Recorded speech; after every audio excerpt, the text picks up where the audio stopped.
Hi, Jen and Andy. Really good to have you on board on one of these fireside chats. We've been talking about this for probably a good few months, so now we've been able to make it happen, which is really good. I'm really pleased because HR at the moment is something we're getting asked a lot about from MATs and academies and so on. So I think it's a subject matter which is really important and coming to the forefront of people's minds. Yeah, Yeah, hi Nick, great to be here. Thanks for having us. yeah. Morning, Nick. Yeah, as you know, I've been prompting you to do this for quite a while, so delighted to be around that crackling fire with you.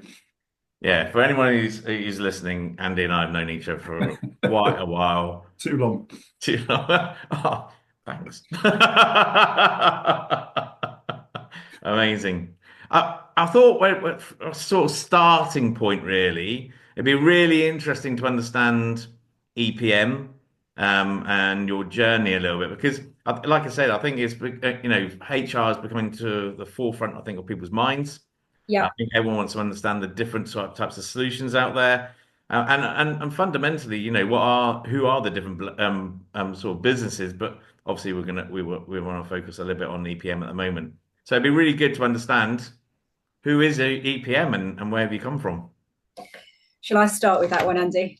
I think, yeah, you better. Bit more history there. So yeah, I've been around in EPM for 25 years, 2 years before that, in fact. So 27 years in total working at EPM. The business is 32 years old, so we have a long history of working exclusively in education. The background is we came out of Cambridgeshire Local Authority back in 1993. So that's quite an interesting background in terms of how we started. And the company just grew really by word of mouth, which was fantastic. So I joined in 1996 originally. We just grew in terms of HR services, decided that it was absolutely critical to add payroll in. And I'm sure we'll get onto integrated systems later on in this chat. But we were very clear that if you've got HR data, feed straight through into payroll data, and it's important to have those services linked. So Hmm. payroll was a huge success back then. We took a whole load of customers over from Capita in the very early days, and it allowed us to grow the business very, yeah, Andy's smiling, very, very quickly. And yeah, so we HR and payroll was our main focus. And I don't know how much you want me to go into to start with, but we were a standalone business, obviously privately owned for a long time, with eventually an EMI scheme that allowed us as a management team to complete a management buyout of EPM, which was really quite insightful of the founding directors, really, to allow us to do that back in 2012. To allow us to grow the business, to look at the various services that the education sector needed. We've seen huge change, obviously, with multi-academy trusts coming Hmm. on board.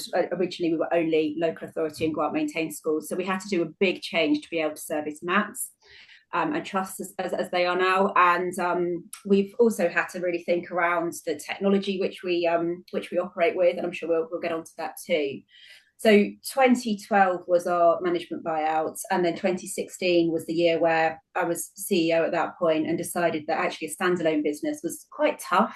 Market was consolidating and consolidating fast. So we looked to join a wider group, thinking that we needed the infrastructure for scale. Opportunity was huge. And yeah, lots more I can say about that, but I'll stop at that point, Nick, and see where you can go No, next. no, no, it's all good. No, it's great. Thank you. It's quite interesting. So you came from the local authority. Yeah, So and were you then selling to other local authorities at that point in time at the beginning, or were you trying to enter into the sort of maintain schools? Because I think I think for me, and this is more about my lack of knowledge of this area, but you sort of go local authorities were managing HR and payroll because 80%, all the staff effectively not yeah. sorry, were employed by the local authority. That's right. So we started off with Cambridge and Peterborough local authority schools. And then very quickly, when a head teacher moved out of county, they would take us with them. So we had very quickly some schools in the Birmingham area, London. Then we had this wonderful opportunity to take over all of the schools in Tower Hamlets. The London Borough of Tower Hamlets stopped providing HR and payroll services to their schools. And we won at that point around 90 schools in Tower Hamlets. So that was a really big jump for us in terms of business growth. Quite a scary time to suddenly have a whole local authority join, but that was great. And really, from that point on, we've just through word of mouth grown and grown. Um, I think local authority schools have changed hugely. There was grant maintained schools, which we worked with closely, had a little bit more flexibility. So grant maintained schools were biased in. But yeah, local authority schools were realising that the service they were getting from their LA wasn't good enough and they wanted something more personalised. I think local authorities were being much more generic with their advice and less education specific. So coming to us gave them knowledge of the Burgundy Book, school teachers' paying conditions, those kind of areas that the local authority couldn't provide. So, in which case, then it was even though the local authority employed this member of staff, they were Mm-hmm. looking for you for their CPD, their I suppose all the regulations and policies. Is that right? Is that what was happening at that Yeah, point? so mainly the policies would remain because obviously the local authority is the employer, the policies would remain from the local authority. So we would operate within those policies. So we would do all of the HR administration, the payroll, the pension returns on behalf of the local authority. And then on top of that, so the HR advisory piece was the bit that was really interesting. So dealing with capabilities, redundancies, disciplinaries, support with recruitment, all of those kind of areas, and making sure that the senior management team were really well equipped to deal with their employees. Okay, and obviously now, obviously the coming of the mats and the academies is obviously opened that market. Well, in the sense of that the mats and academies need to be much more responsible for HR and payroll, and I'm guessing that has opened the market up quite heavily to you guys.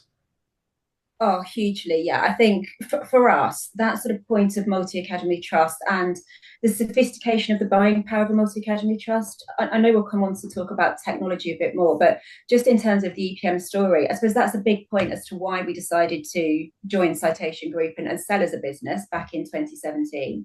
I felt as if, a standalone business, it was quite difficult looking at the consolidation in the market. We did a massive piece of work on best of breed versus integrated solutions, and decided that, when we can touch on that in a bit more detail shortly, I'm sure, but decided that actually best of breed was great, but it needed Yeah. to be fully integrated and we needed to be able to access more services. We didn't have a sort of sales, marketing, all of those things in EPM weren't sophisticated. So we felt like we needed more of an infrastructure as a business. So joining Citation Group gave us that infrastructure, which really helped us to get into the world of trusts and multi-academy trusts, with investment in our technology as well, which is obviously what we couldn't do as a standalone business very easily. Yeah, and it's interesting, isn't it? Whenever you go out to finance, actually, you can tell me more, but I think ultimately there's normally you have to have a couple of considerations. One is, are they going to help you grow quicker? And that's one of the reasons of getting financing. And sometimes it could be actually we want to, go to new verticals or whatever it might be, and actually them helping you build out that sort of that solution is going to be quite important. But I think, yeah, we've had other people come on about, what is it better to stay privately owned or go with private equity or go with some form of financing? And I think everybody just says it's horses for courses. It Depending is. on what your needs are and where you're trying to get to. And I think to bring sort of up to speed as to where Andy joined us. So joining Citation Group was great for us to be able to get the infrastructure, the investment, the expertise. I mean, you can't fault the expertise of private equity. So we were part of the HG Group, one of the biggest software groups in Europe, obviously. So we had excellent support when it came to sales, marketing, making sure that we had that infrastructure in the business.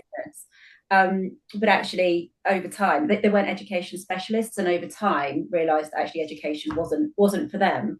So we were given the kind of golden opportunity last December. Andy joined. Andy will do his story in a sec, but joined 2 years ago. In fact, Andy, is it 3 years ago? Two, no, only two, just over two. Jen, it's felt like three. Shouldn't say that, should we? Time But flies when you're having fun, Nick. two Time years flies. ago.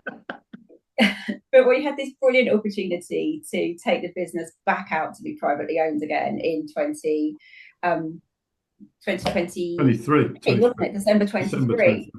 Yeah, and that felt right for the business at the time. So I think we've had the absolute best of both worlds. We've had growth as a privately owned business. We've had the huge support from private equity backed organisation where we've got some real structure and discipline into our business. And now we've got that lovely agility and ability to react to the market as being a privately owned business again. So that was really due to Andy joining the business back in 2021. Is that right, Andy? I think so, yeah. It was probably 20, yeah, 21. 2021. Yeah. So Andy joining the business with a different skill set in terms of ops. It probably brings nicely. Sorry, Nick, I'm doing your job. No. That's all good.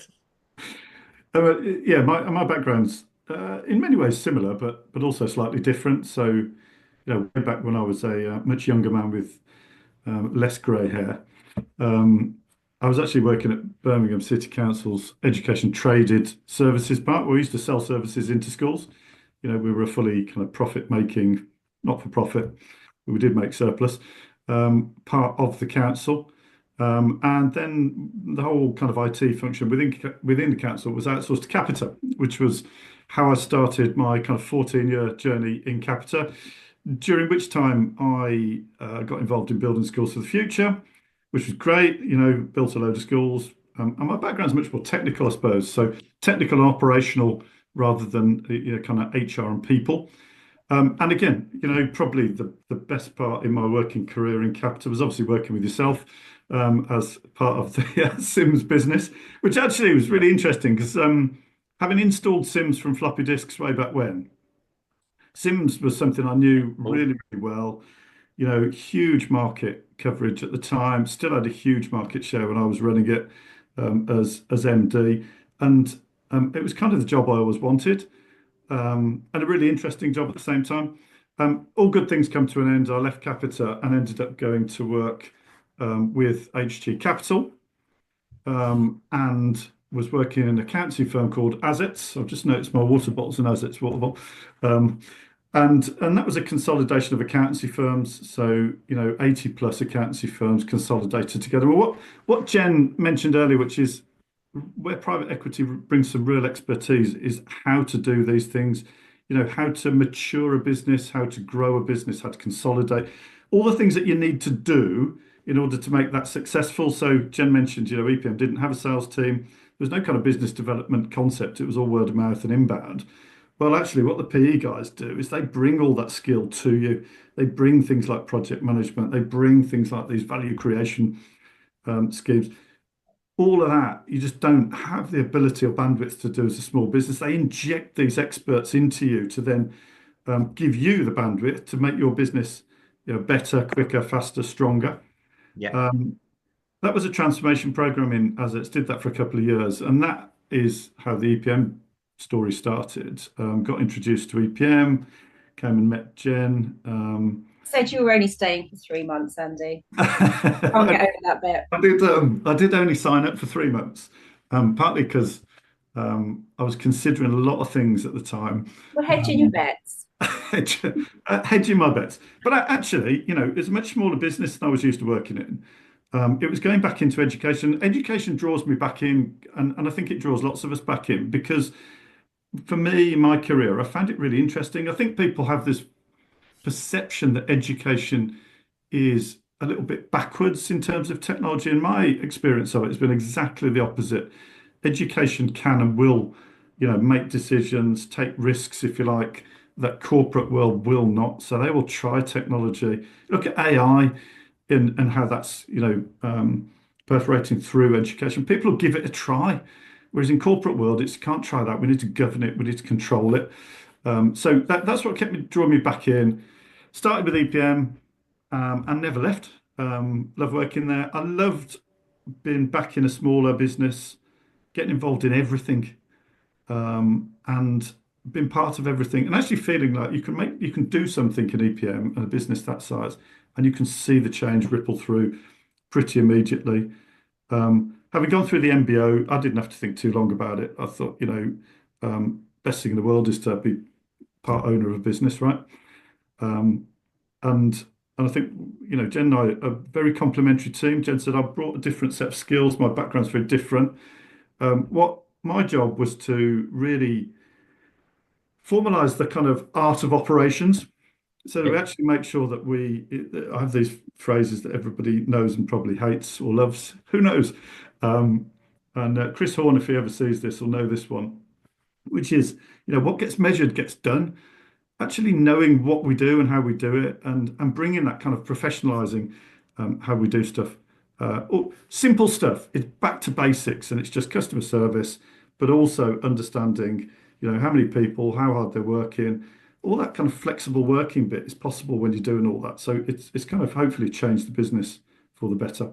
Oh, it But has massively. And I think for us, that discipline's been great because you can scale a business, but in a people business, and we don't class ourselves as a tech business, we class ourselves, it's really important distinction. We class ourselves as a people business yeah, underpinned by really great tech. We're definitely not an ed tech business. There's a real difference there in my mind. And that makes us, very different in the sector. But the people piece makes it notoriously difficult to scale because it's all about relationships. It's about great people working with the schools and trusts, understanding their journey. Yeah. And all that data for us has been really, really important to be able to grow and grow, if you like, safely. I think first time round, we grew too quickly. I don't shy away from that fact. We grew and we grew really fast. And doing that damages your reputation in the market. It's very difficult to recover from. But what we've done is managed to get our operations back to a point where we're really comfortable with how the business is operating and we're growing. And because it's in our control now, we haven't got someone saying, we need double digit growth. We need this number from you this year. What's your number? Now double it. That's very different. What we do now is grow the business in a way that works for the sector and responsible growth. operations. Yeah, and sales and operations have to work, in my view, absolutely hand in hand because selling too much, not being able to deliver it is of no good whatsoever, and especially in the education space. It's all about reputation. So that's something that we now, I guess, Andy, really guard, isn't it, and make sure that we've Yeah. I think you make a really good point. What's different about EPM? And we always say we are about best of breed software, but underpinned and supported by absolute experts in the people space, in HR, in payroll, in school strategy and advisory and finance. It's not just about the software. And we've seen. I think just going back to the sector developing and how it's developing, we're seeing some interesting trends now where trusts in particular, bigger trusts have gone out and they've gone, SaaS, it's big, it's shiny, we can do all this ourselves. And actually, you can go and get a chief people officer and you can bring experts in, the HR experts in. Will that cost you more money than farming it out to somebody else like us? Probably, but actually, it's all in your gift then. With SaaS, though, what people are saying to us is, actually, we didn't realize how difficult it was. Actually, it's really time consuming for all of our schools. We didn't realize we'd have to do this. We didn't realize we'd have to know this and learn this. And actually, this is all new to us. And we're finding people coming back going, actually, the software's great. What we want is the software plus the expertise. And actually, it's far more economically sensible for us to do that than it is to try and take it all in-house. It's great news for us because that's exactly what we're all about. We don't want to do everything. We want to just do where we add value, which is, we're the experts with the software. I think there's a couple of things I'd like to pick up on a little bit. So, one thing you talked about was, measurable, making sure you have measurable outcomes and objectives.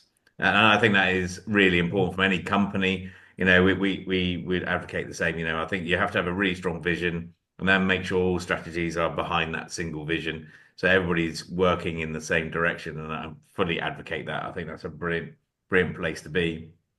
I think it also means that everybody in the business feels they're basically, they're part of the sort of development and growth of the business. And I think that, makes it really good, so I admire that for sure. I think the other thing you sort of mentioned around the market and stuff. That so I agree. I think, but it is quite new, isn't it, at the moment? So as an example, well, not new, but in the sense of Matt's and Academy. So I think when I've looked at it, we've looked into the space at that moment. There's probably about 50% white space out there. So basically, where when I say white space for anyone listening, is ultimately there's about 50% of Mats and academies that don't really necessarily have a solution, and they're trying to work out their strategy. So they're trying to work out what is the strategy. How do we develop our staff and our resources? Because ultimately, it's now become a really high priority for them. So at the end of the day, and it should be because ultimately your staff is your mat, it is your school. So Still if you're not 80%. focusing on them, it's really really difficult. So Yeah, do you get involved in those early discussions, and how do you adapt, or help shape that strategy? It can't be just a case of going, here's our services, we're No, going no. to help you to recruitment or whatever. There must be much more, I'm Yeah. assuming anyway, and you tell me, but I Oh, assume it's a much bigger piece and much more strategic. we've got to really think about the sector and what the sector wants. And I think it's a bit like take catering and take IT and education. There's been a trends in terms of in-source, outsource, and they tend to go in and out in terms of services.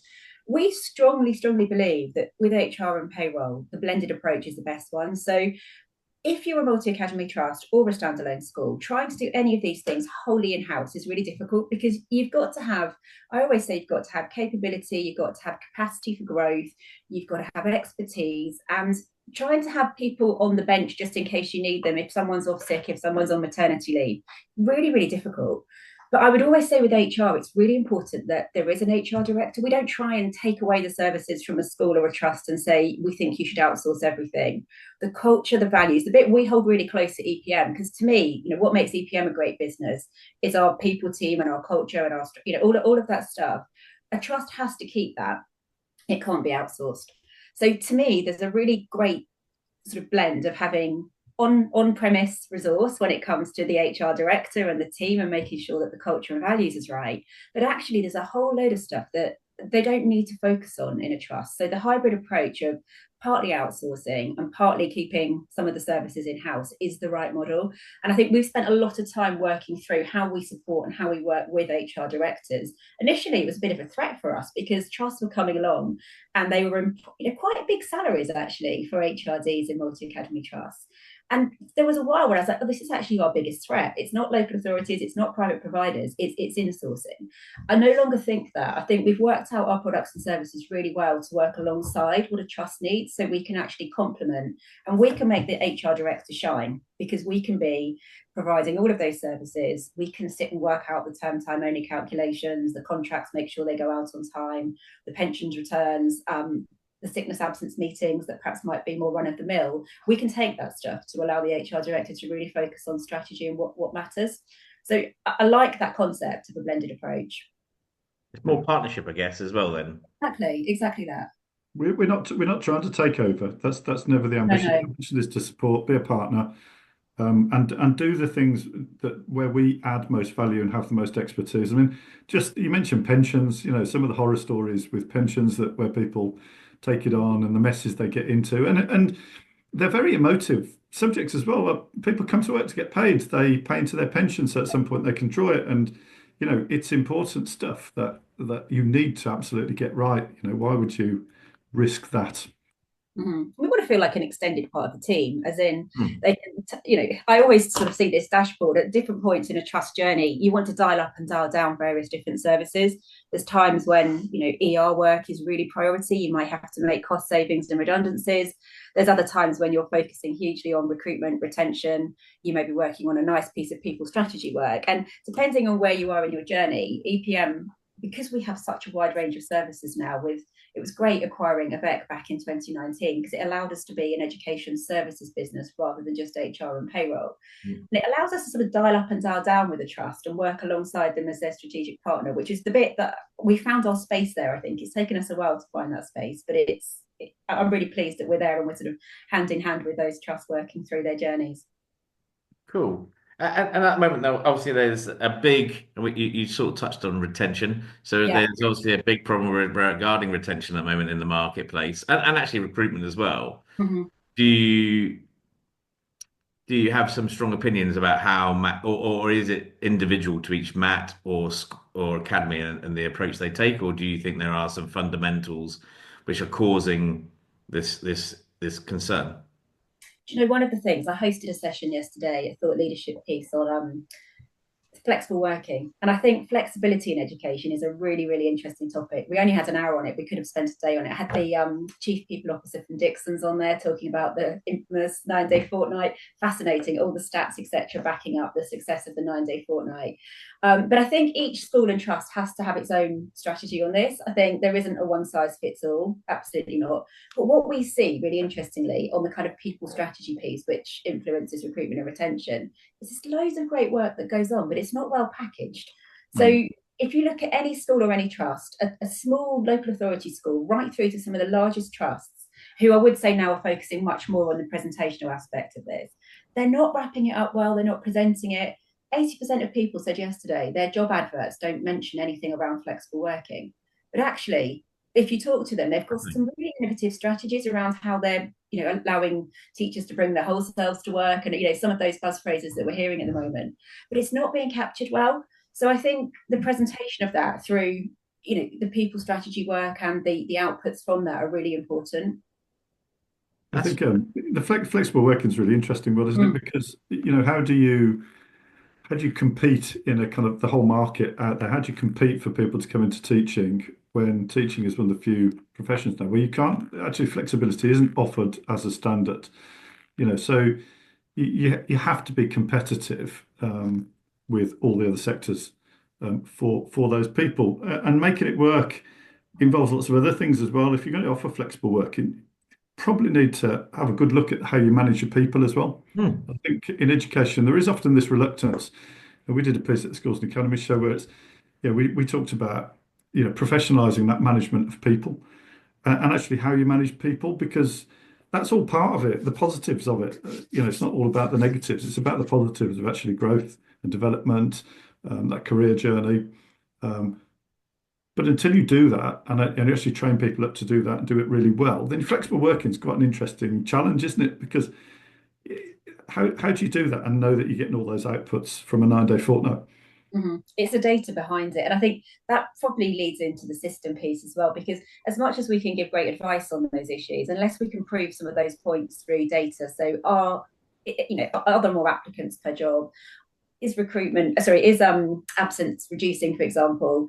Are we seeing, bringing different people, different diversity into the sector? Until we can look at those stats and those points and we can really be able to prove that these things are making difference, it's all just noise. So I think the data points that we can get from the system that sits underneath our advice is also really important. I know, Andy, that's a big focus for you, isn't it? The data Yeah. side of I think, things. and coming from a corporate background, and Nick, you'll know that the systems we used to use in Capita is when we had 77,000 people in the business, we had HR information systems that were corporate scale, and blimey, it took a long time to implement. But that was all about focusing on all of that people data, the development, the appraisals, but also all of the kind of hygiene factors of people, their attendance, um, and schools, trusts now wanting all of that corporate tech. And for providers like us, it's really important. It enables us to have a much more proactive relationship with our customers. When we can see that data and we can see the trends, and certainly our ambition as EPM is, we don't want to be talking to trusts about that particular absence issue when it's got to the point that we've got to talk to them. We want to be spotting the trends and putting in place positive interventions. Now, to do that, the sector's got to really mature and start recording that data. That quality data goes into the system. A provider like us, where we're serving, we're paying 80,000 people every month. We've got the data on 80,000 people to be able to do things like benchmarking, and benchmarking by different demographics, by sectors, geographies, all those kind of things, and say, well, actually, where do you sit with your absence against everybody else? There's a really good example just around the corner from where I live. It's actually the school next door to where I went. People can look that up. And that's the highest performing school in the area that formed a trust and then took on a challenging school in a completely different area. How do you compare absence levels for staff in those two different schools? One, very high performing, the kids are all a delight, and attainment is extremely high. Other school, really challenging area, attainment won't be so high. You have all sorts of different challenges, and it will be a much more challenging environment for teachers. Recruitment will be more difficult. Retention will be more difficult. Absence is probably going to be more challenging. What you want to do is compare yourself to a similar type of school. And so Yeah. those are the kind of areas where we're focused on. But all of that's underpinned by having a really great HRS. And that's what we're building with our new EPM Connect system, is a really great HRS system. We hold a lot of that data already in our current division system. And then using that to drive payroll as well. So that kind of fully integrated people side of an education establishment. Yeah. And there is a bit of a, there's lots of people talk about it. I would challenge many to show me the fully integrated product out there. And that's not me, doing anybody down. I'll happily look at anything that's out there in the market. But that's what we're building because that's where we see there's a gap. And, we're due to launch first schools in April. Properly excited about it, to be fair. But, I'm but sure. No, keeping absolutely. our powder dry for a big bang, yeah. I think the data thing is really interesting, Mm. because ultimately you're right. How could it actually goes back to what you talk about within your own business, which is measuring and Measured gets making, done. yeah, yeah, So you absolutely. can borrow that one. I'll put it as a title. But I think you're absolutely right. But I do think it's wider. There is an element of when it comes to data, because you're right. Understanding the different demographics of which each school is working within, and then doing that measurement. But there's also an element of sort of within the school itself, sort of, it comes back to, how can you ensure you maximize on the capabilities of each person within the school. And you can only do that really by measuring and then understanding where the gaps are, and then from the gaps, Mhm. basically with other data as well, like assessment data and exam data and or even attendance and everything else, can you get to the point where you go, actually, for this rounded, all-rounded holistic view on this person, these are the things that we need to basically put in place. It could be provisions, it could be training, it could be whatever you want it to be, I guess.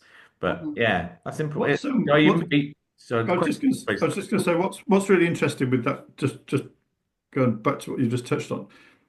There's kind of three data sources in a school, really, isn't there? There's people, there's the MIS, and there's finance, and actually education doesn't have that kind of holistic ERP. So you look at the oracles, you look at the SAPs, systems that I've implemented in, you know, the Oracle story in Birmingham City Council is a very familiar one. Prior to that, as part of Capita, I implemented SAP, which was very successful, stayed in there for 15 years, but very, very expensive.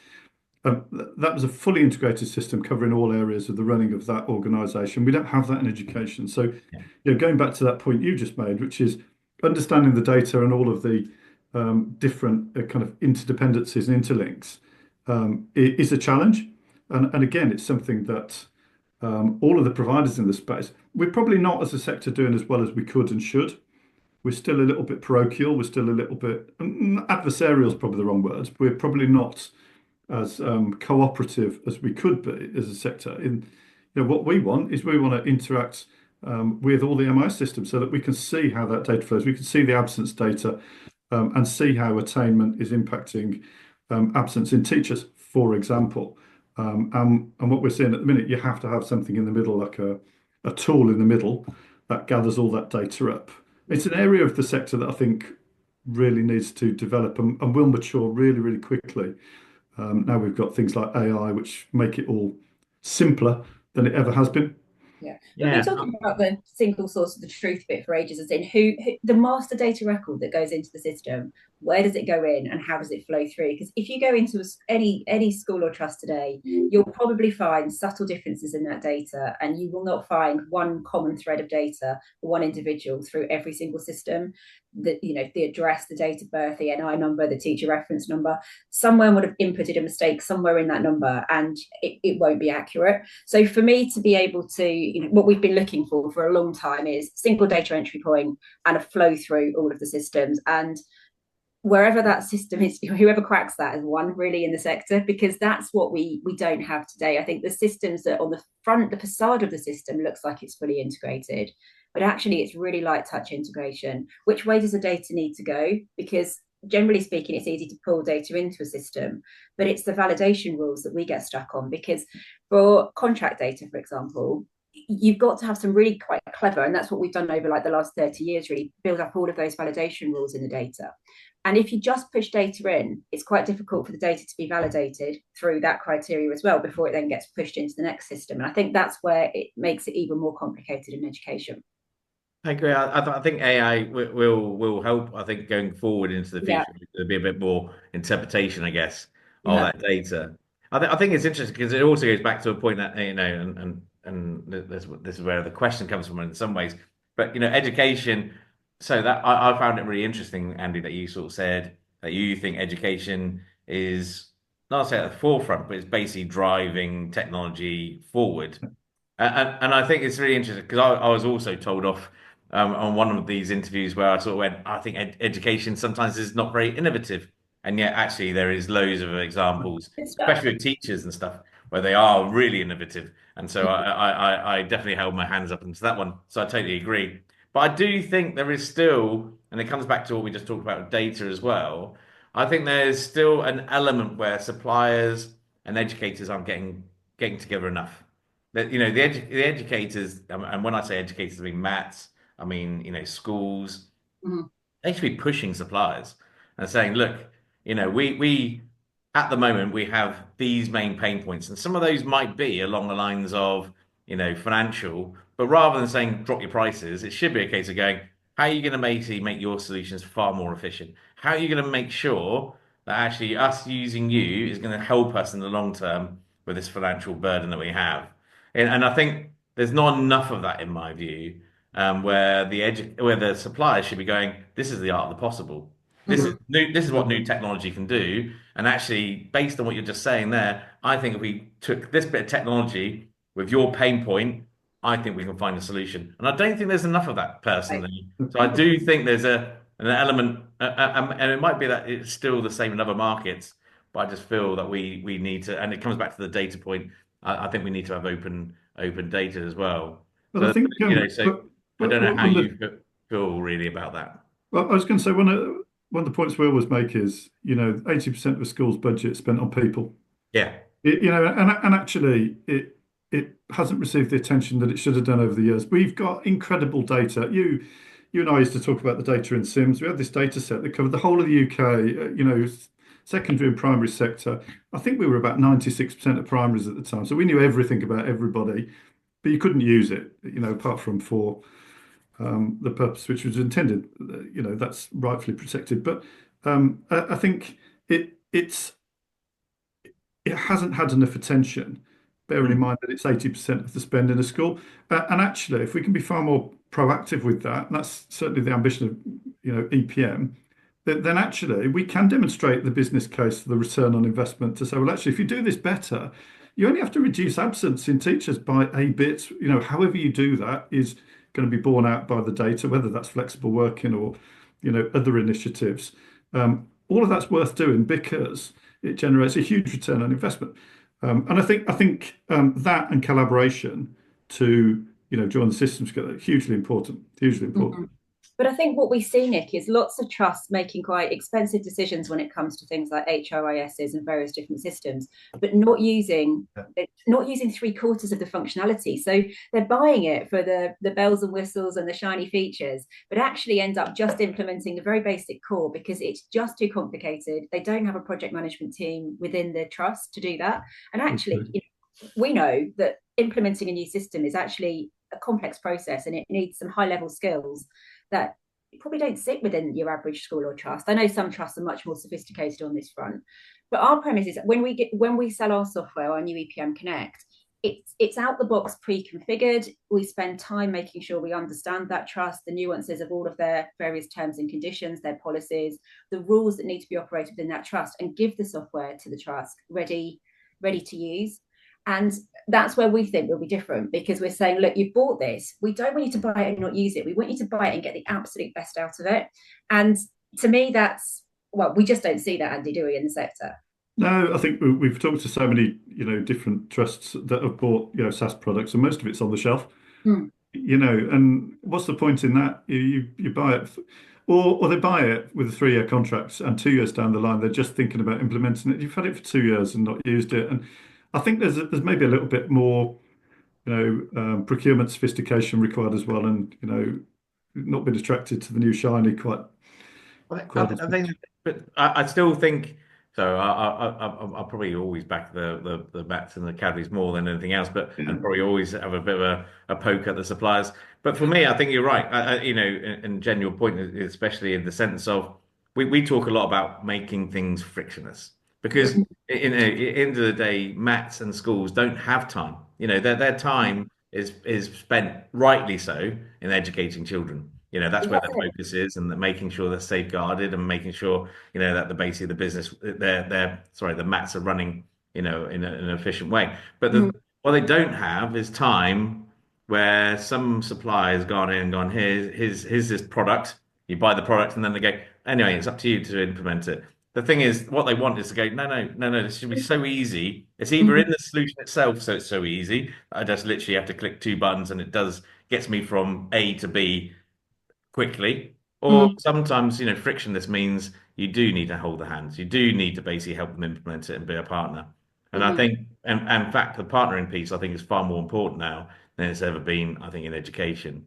So I do, going back to your point, Jen, I think the more that you create or build out the sort of the partnering piece, I think is really important. Mhm. Yeah, I think that's the only way to do it, because I don't think you can just throw software at a multi academy trust and expect them to take it, make it work.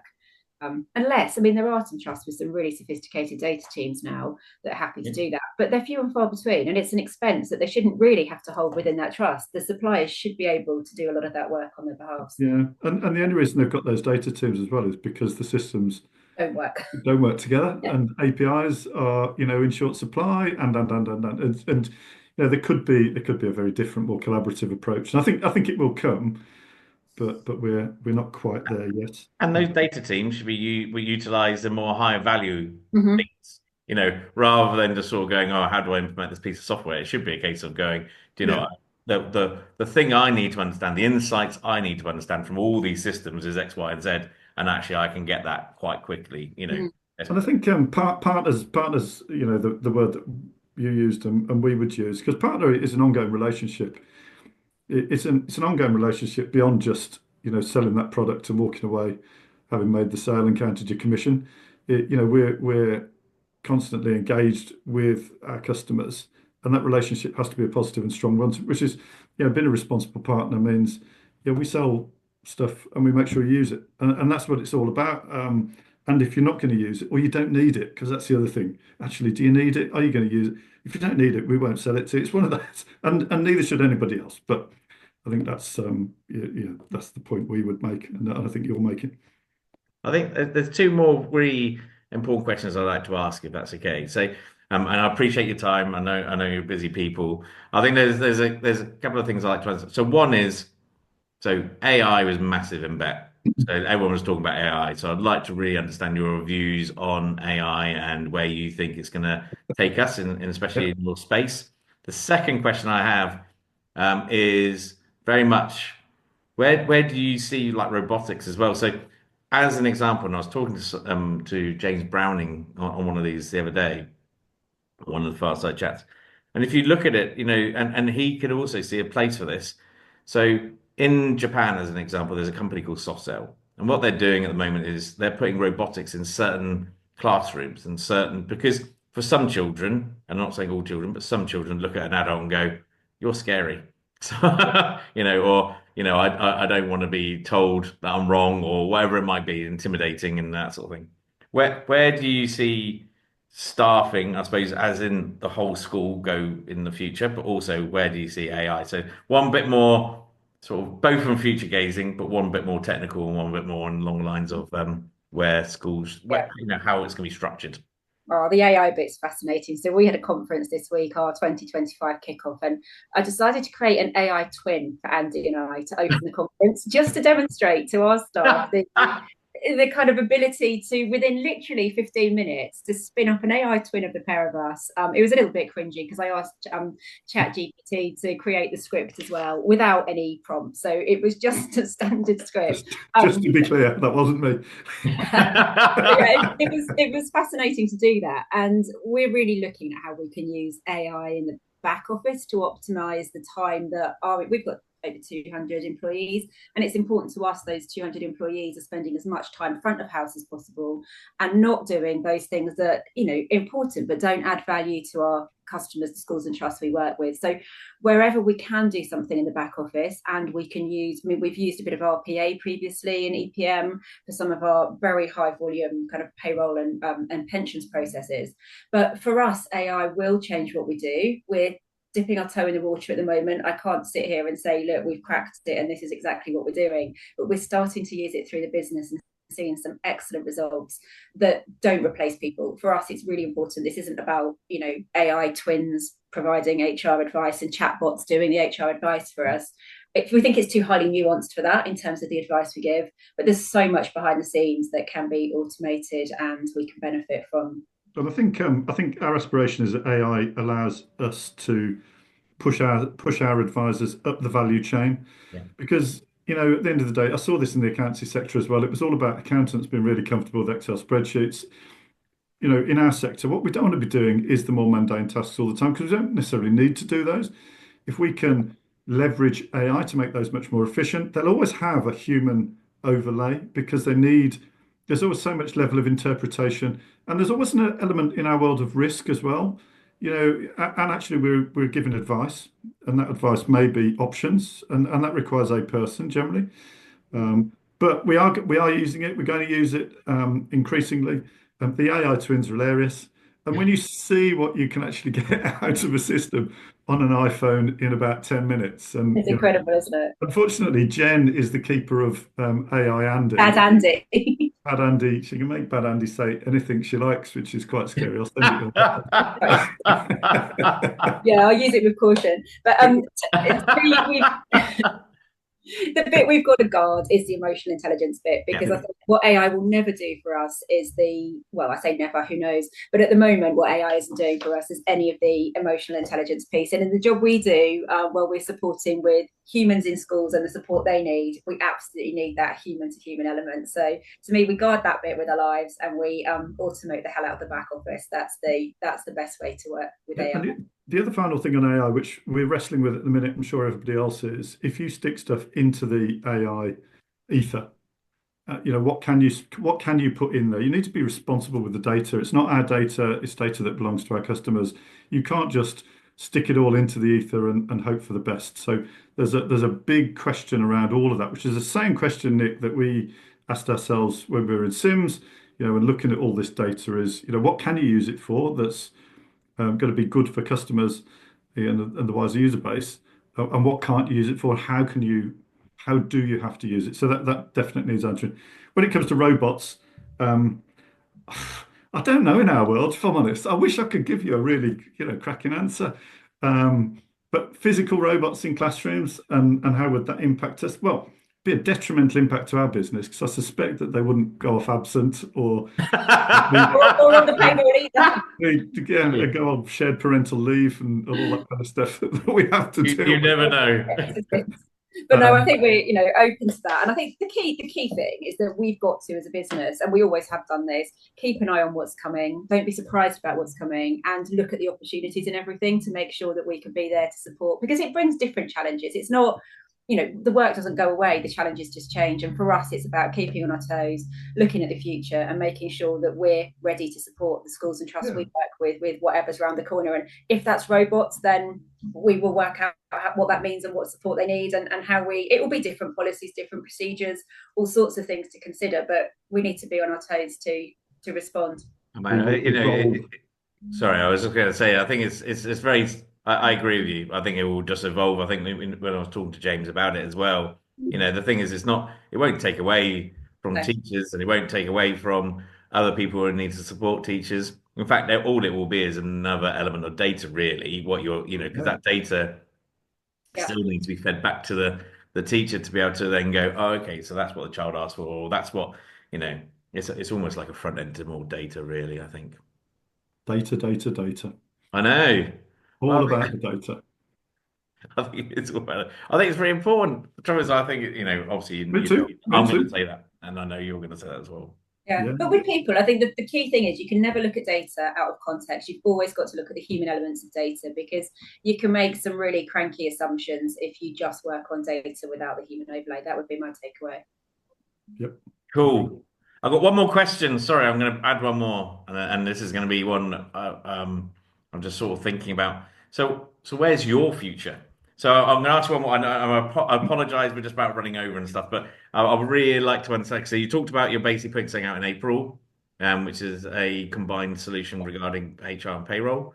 So where So what do you think is the next 2 to 3 years for EPM? Seeing you've already had lots of different iterations of the company and the way it's been going. Incarnations, I think that's the Oh, we have, Oh, yeah, and it's the long word you come up with, Andy. yeah. I mean, the beauty of EPM is, I mean, having been there, since I returned 25 years, there hasn't been 2 years that are the same. Every year has been exciting. It's been, new challenges, new things to have to consider, whether that's with technology or the sector or people. There's been so many changes over the years, and I think looking forward, we're really excited about launching EPM Connect. It's what the sector has needed for many years, and we're really confident that when it launches, we'll have a great solution of technology with great people around it, which is what we think the sector needs. So we've got a few years of embedding that and making sure that it's settled into the sector and it links with all of the other products out there, because we're very keen to say, we're not the experts in everything. We're the experts in the area that we're great at. But what we do need to do is make sure that we're open to linking with all of those other providers that schools and trusts want to use as well. So we end up with a seamless integration of data. And if we could get to that in the next 3 years, I'd be delighted, because I think it's just been an absolute challenge for everyone who sits in a trust or a school to have to put data in on repeat and see mistakes through, various different systems. So if we could just get to that point in the next 3 years, I'd be really happy. Cool. Yeah, I can't summed it up perfectly. I think it's going to be an incredibly busy 2 or 3 years for EPM, that's for sure. We're seeing lots of growth opportunity, and with a new product launching and all of the opportunities that brings, and not just the opportunities that product on its own brings, but also opportunities for that product and for us to interact with, going back to the interacting with other products, integrations, and all of the different kind of propositions that we can pull together with different partners. It's just a world of opportunity. So we're incredibly positive. And, as I said, I joined the business intending to stay 3 months. I'm still here 2 years on. I'm not going anywhere and thoroughly enjoying the journey that we're on. It's interesting. Jen says, no 2 days are the same. Today we're by your fireside. Tomorrow's Saturday, but next week, who knows? You'll be out cycling it's tomorrow. interesting. Well, I might be. It's not too frosty. Yeah. I think the other thing, Nick, is I don't think we've seen times like this before where there's so many external factors going on at once. So we've got new government with education policy changes, we've got employment law changes, we're watching AI, literally at the speed of light. We're watching AI come in and change things. We've got so many things moving. We've got the financial position at the moment with schools. Everything is, like I always say, on high alert currently. There's so many things moving around us, and our biggest challenge for the next 3 years is to kind of keep abreast of all of those changes and stay relevant, because I think staying relevant is quite hard in this current market where things move so quickly. I think the other dynamic, Jen, is obviously the one we're seeing with LAs. Yeah. So Birmingham, education system. which I know and love, is seeing some financial challenges of just the enormity of them is extreme.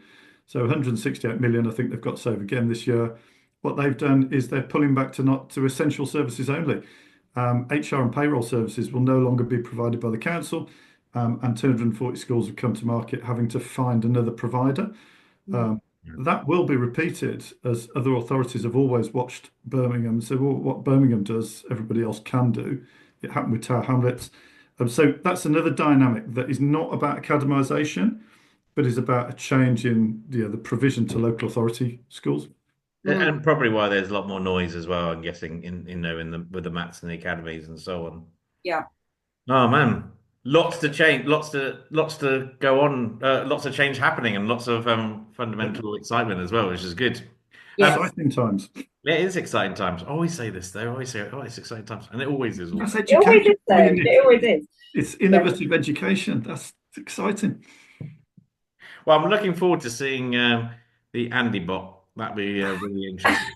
It's on LinkedIn, Nick. Have a look. It is on LinkedIn. Yeah, have a look at our cinema video. I cut it out, so you've got bad Jen and bad Andy. I might send you angry Andy as long as you promise never to show it to anybody else. Absolutely. Do you know? I don't think I've ever seen you angry. Actually, you always seem sort of. I'm quite placid. Yeah. I've got a long fuse and a big bang. Anyway, it's been fantastic having you on board, and thank you very much for your time. I appreciate you're busy. So so I apologize for the 5 minutes over and everything else. So it's been brilliant, and thank you very much. And it sounds like an exciting couple of years for you both. Yeah, Yeah, brilliant. Thanks so much for having us, Nick. thank you. Yeah, lived up to expectations, Nick. Thank you so much. Cheers. Thanks very much. Thanks.